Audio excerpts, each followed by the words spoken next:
আজকে আমি আপনাদেরকে একটি ইম্পর্টেন্ট কথা বলবো। সেই কথাটা হচ্ছে, প্রত্যেকটা জিনিসেরই কিন্তু একটা প্রাণ আছে।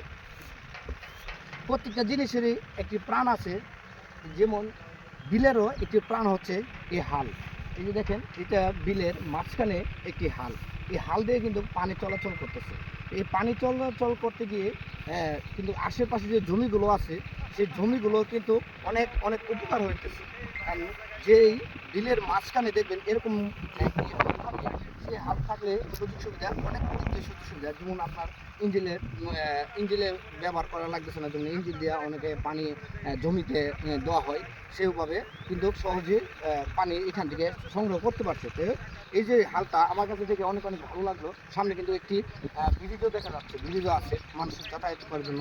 আর এই যে বিলের যে মাঝখানে যে হালটা, হালটা দেখে আমারও ভালো লাগলো।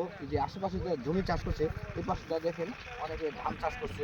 হ্যাঁ, বিভিন্ন আবার এই সাইডে রাস্তার পাশে যে জায়গাগুলো আছে, এই জায়গাগুলোতে অনেকে ঘাস গরুর জন্য বিভিন্ন ঘাস চাষ করা হয়। তো আমরা আজকে আপনাদেরকে এই ভিডিওতে এটি দেখাইলাম, একটা খাল বিলের মাঝখানে থাকলে কতটুকু উপকারে আসে আশেপাশে যে কৃষকরা আসে তাদের জন্য। ভিডিওটি ভালো লাগলে অবশ্যই লাইক, কমেন্ট এবং শেয়ার করে দিবেন।